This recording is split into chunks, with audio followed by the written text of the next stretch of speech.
کہ رات کو جلدی سویا جائے. ویسے بھی آپ صلی اللہ علیہ وسلم کا طریقہ یہ تھا کہ نماز عشاء کے بعد آپ باتیں کرنے کو ناپسند کرتے تھے اور سو جایا کرتے تھے. تو گویا اگر رات کے وقت انسان جلد سو جاتا ہے تو صبح سحری کے وقت اٹھنے میں اس کو مدد مل سکتی ہے.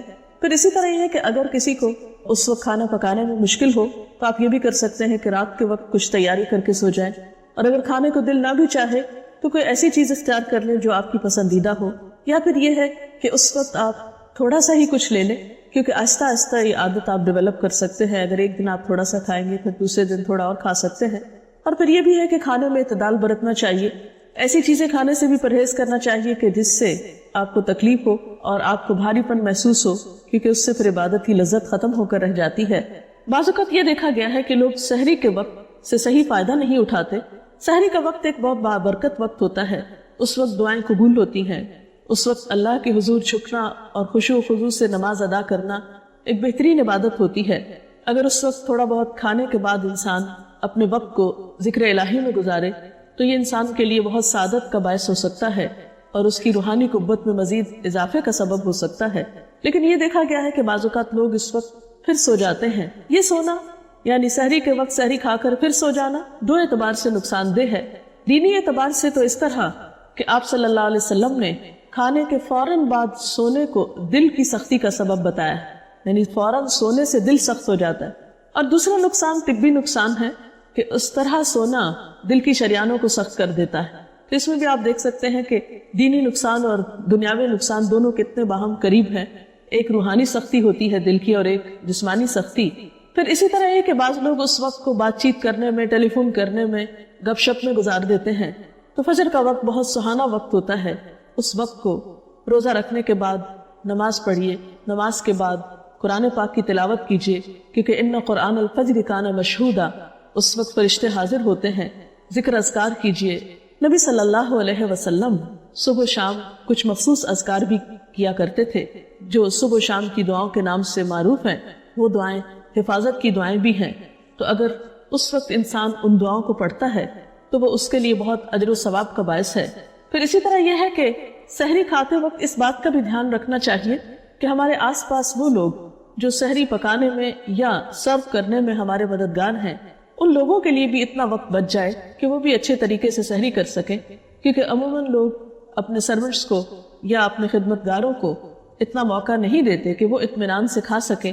ہمارا دین تو ہمیں یہی سکھاتا ہے کہ ہم دوسروں کا بھی خیال رکھیں، دوسروں کی غمگساری کریں اور دوسروں کی مدد کریں.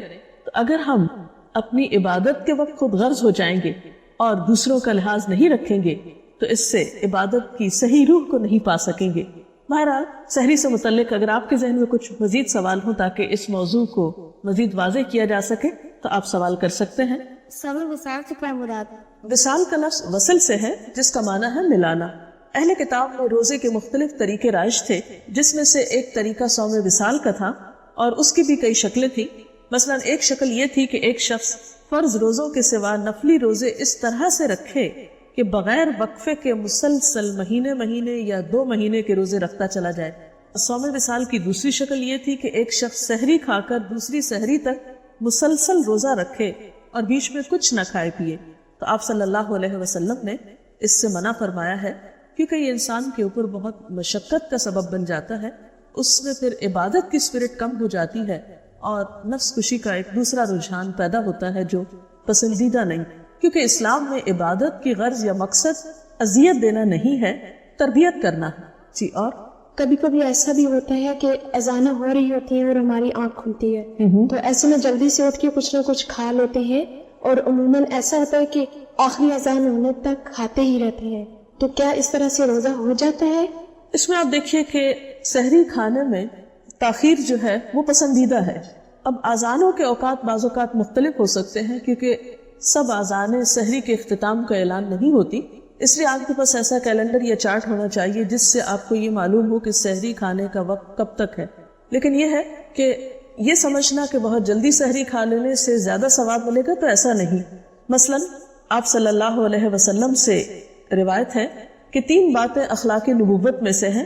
نمبر 1 روزہ جلدی افطار کرنا، نمبر 2 سحری دیر سے کھانا یعنی آخری وقت تک کھانا، اور نمبر 3 نماز میں دایاں ہاتھ بائیں ہاتھ کے اوپر رکھنا. اور اسی طرح آپ صلی اللہ علیہ وسلم سے ایک اور روایت ہے کہ آپ نے فرمایا جب کوئی آدمی آذان سنے اور پینے کا برتن اس کے ہاتھ میں ہو تو اسے فوراً نہ رکھ دے بلکہ اپنی ضرورت پوری کر لے. تو اگر ایک شخص ایسے وقت میں اٹھا کہ جب آذان ہو رہی ہے، اب اس وقت میں کچھ کھانے کا وقت تو نہیں ہوگا، کچھ پی سکتا ہے، مثلا دودھ کا گلاس پی سکتا ہے، ایک آدھ کھجور کھا سکتا ہے، تو 2-4 منٹ کا وقت اس کو مل سکتا ہے، تو اس میں آذان کے اختتام تک اگر وہ اپنی ضرورت پوری کر لے تو کوئی حرج نہیں. لیکن پھر یہ یاد رہے کہ آذان سحری کے اختتام کی آذان نہیں ہوتی، وہ نماز فجر کے اعلان کے لیے ہوتی ہے. اگر آپ کے پاس ایسا نظام الاوقات ہے جس سے آپ کو یہ پتا چل جائے کہ سحری کا آخری وقت کون سا ہے اور اس سے 2-4 منٹ آگے پیچھے ہو جائے تو انشاءاللہ تعالی روزہ ہو جائے گا. اگر کسی وجہ سے سحری نہیں کر سکے تو کیا سحری کیے بغیر روزہ ہو سکتا ہے؟ جی ہاں، بالکل روزہ ہو جائے گا. اگر آپ نے رات کو سونے سے پہلے یہ نیت کی تھی کہ صبح میں روزہ رکھوں گی تو انشاءاللہ تعالی اگر سحری نہیں بھی کھائی تب بھی روزہ ہو جائے گا. السلام علیکم ورحمۃ اللہ وبرکاتہ.